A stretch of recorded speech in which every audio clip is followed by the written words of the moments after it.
Co je? Co se stalo? Co se děje? Co je?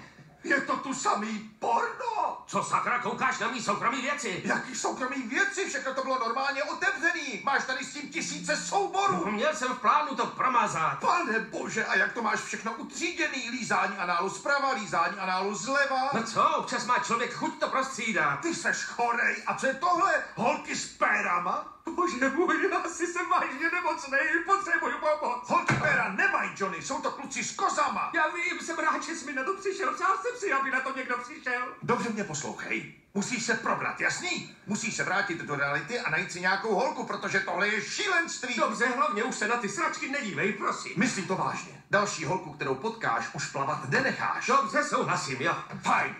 Tak to zničíme. Jak zničíme, stačí to vymazat.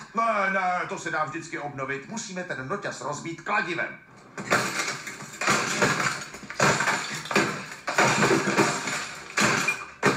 Už se